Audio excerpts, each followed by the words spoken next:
28 अगस्त 2023 को चाइना ने एक स्टैंडर्ड मैप जारी किया। एक बार फिर से अरुणाचल प्रदेश और अक्साई चीन को अपने जारी स्टैंडर्ड मैप में दिखाया। इसके साथ साथ चाइना ने इस नक्शे में ताइवान और दक्षिणी चीन सागर को भी अपने देश का हिस्सा बताया। इसके पहले अप्रैल 2023 में चीन के नागरिक मंत्रालय अरुणाचल प्रदेश के 11 जगहों के नाम बदलने के लिए मंजूरी दे देते हैं। हालांकि भारत ने उस समय उसका काफी कड़ा विरोध किया था।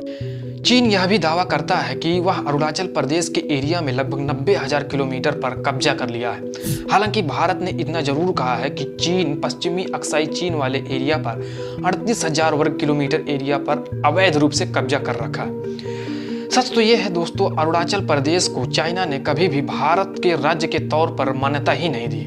वह हमेशा से अरुणाचल प्रदेश को दक्षिणी तिब्बत का हिस्सा मानता है। इसलिए हमेशा से भारत पर आरोप लगाते आ रहा है अरुणाचल प्रदेश चाइना का ही एक हिस्सा है, जिसको भारत ने अवैध रूप से कब्जा करके अरुणाचल प्रदेश एक राज्य बना दिया। आज के इस वीडियो में हम जानेंगे कि चाइना क्यों हमेशा से अरुणाचल प्रदेश को अपना हिस्सा मानता है, क्यों हमेशा भारत के बॉर्डर पर ऐसी हरकतें करता है जिससे झड़प हो जाती है, अक्साई चीन को लेकर चाइना क्या सोचता है, और साथ में यह भी जानेंगे कि चाइना ने कैसे 5 देशों की 41 लाख वर्ग किलोमीटर यानी 43% जमीन हड़प ली है। भारत चीन के साथ लगभग 4057 किलोमीटर की सीमा साझा करता है।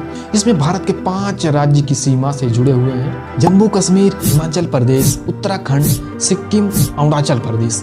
Jammu Kashmir 1954 kilometre, Arunachal Pradesh 1080 kilometre, Uttarakhand 463 kilometre, Himachal Pradesh 345 kilometre की सीमा चीन से साझा करता है। चीन से सबसे कम सीमा लगने वाला राज्य सिक्किम है, जिसकी सीमा केवल 220 किलोमीटर ही है। चीन के साथ भारत का यह विवाद लगभग 64 साल पुराना है। इसका सबसे बड़ा इम्पोर्टेंट कारण यह है कि चाइना और इंडिया के इंटरनेशनल बॉर्डर का क्लियर ना होना। भारत हमेशा से मैकमोहन लाइन को ही हमेशा से इंटरनेशनल बॉर्डर को मानता आ रहा है, जबकि चाइना इस लाइन को मानता ही नहीं। चाइना हमेशा इस लाइन को अवैध बताता है। 1959 में जब चाइना और तिब्बत में विद्रोह छिड़ जाता है, तब उस समय चाइना तिब्बती धर्मगुरु दलाई लामा को बिना सिक्योरिटी के ही बीजिंग आने का न्योता दे देता है ताकि उनको गिरफ्तार कर सके। लेकिन उस समय तिब्बती धर्मगुरु दलाई लामा के समर्थकों ने उन्हें घेर कर बचा लिया गिरफ्तार होने से। बाद में अपनी जान को बचाने के लिए तिब्बती धर्मगुरु दलाई लामा को भारत की शरण लेनी पड़ी। 1962 में भारत और चाइना के युद्ध का यह एक प्रमुख कारण भी है, जिससे भारत और चीन के साथ 1962 का युद्ध करना पड़ा। 1962 में भारत और चीन के युद्ध के बाद भी दोनों देशों के बीच ऐसे कई विवाद व झड़प होती चली आ रही हैं। 1967 में हुए एक विवाद में भारत के 80 सैनिक शहीद हो गए, वहीं चीन के 400 सैनिक मारे गए। यह विवाद सिक्किम तिब्बत बॉर्डर के चोला के पास हुआ था, जिसमें भारतीय जवानों ने चाइना के 400 सैनिकों को मौत के घाट उतार दिया था।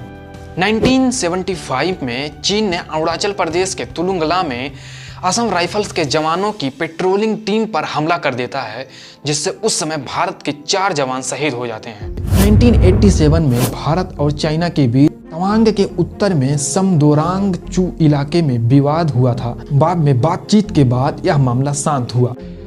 2017 में डोकलाम में जब चाइना एक सड़क का निर्माण करता है, तब उस समय भारतीय जवानों ने सड़क को निर्माण करने से रोक देते हैं, जिसके चलते चाइना और भारत में लगभग 75 दिन तक यह विवाद चलता रहता है। 2020 में इंडिया और चाइना के सैनिकों के बीच लद्दाख के गलवान घाटी में एक बार फिर से हिंसा और झड़प की खबरें आती हैं, जिसमें भारत के लगभग 22 जवान शहीद हो जाते हैं, वहीं पर चाइना के लगभग 38 जवान मारे जाते हैं। 2022 में अरुणाचल प्रदेश के तवांग में चीन के सैनिकों ने भारतीय पोस्ट को हटाने की कोशिश की, जिसमें हमारे 6 जवान शहीद हो गए। इस बार एक बार फिर से चाइना एक नया मैप जारी करता है। इस जारी किए गए मैप में भारत के अरुणाचल प्रदेश राज्य को अपने क्षेत्र का हिस्सा बताता है। हालांकि भारत ने उस समय इस जारी किए गए मैप पर पॉलिटिकल लेवल पर काफी विरोध किया। वहीं पर भारत के विदेश मंत्री एस जयशंकर जी ने कहा है कि किसी दूसरे देश की क्षेत्र का बेतुका दावा करने से अपना क्षेत्र नहीं हो जाता। वहीं पर ताइवान ने इस मैप का कड़ा विरोध किया है। चीन ताइवान को अपने से अलग हुआ एक प्रांत मानता है। उसको लगता है कि एक दिन ताइवान भी इसके नियंत्रण में आ जाएगा। भारत के लिए सबसे बड़ी प्रॉब्लम ये क्रिएट होती है कि चाइना हमेशा से ऐसी ही हरकत क्यों करते चला आ रहा है, जिससे दोनों देशों के सेनाओं के बीच अक्सर हिंसा और झड़पें होती रहती हैं।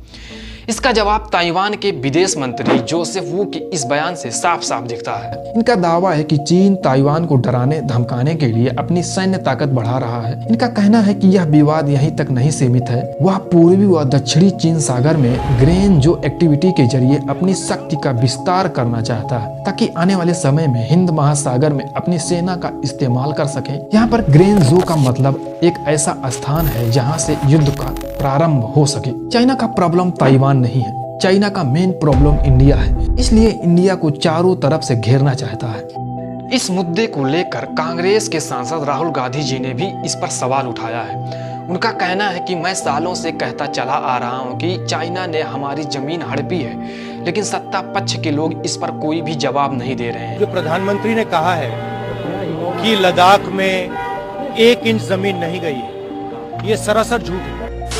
उनका यह भी कहना है कि पूरा लद्दाख जानता है कि चाइना ने हमारी कितनी जमीन हड़पी है। पूरा लद्दाख जानता है कि चाइना ने हमारी जमीन हड़प ली है। इन सब चीजों के होने के बावजूद भी सत्ता पक्ष के लोग इस पर कोई जवाब नहीं दे रहे हैं। मगर इन्होंने जमीन तो ले ली है, तो उसके बारे में भी प्रधानमंत्री को कुछ कहना चाहिए।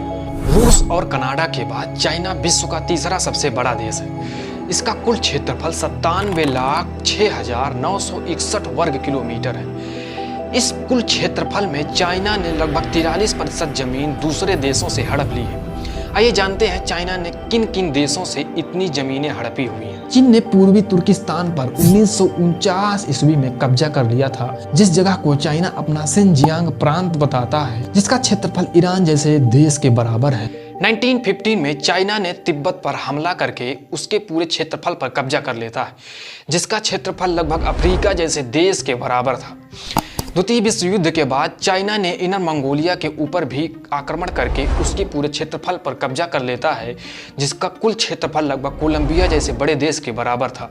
हांगकांग जो कि पहले चाइना का ही हिस्सा था, लेकिन 1842 ईस्वी में चाइना और ब्रिटेन के साथ युद्ध हो जाता है, जिससे उसका अधिकार छीनकर ब्रिटेन के पास आ जाता है।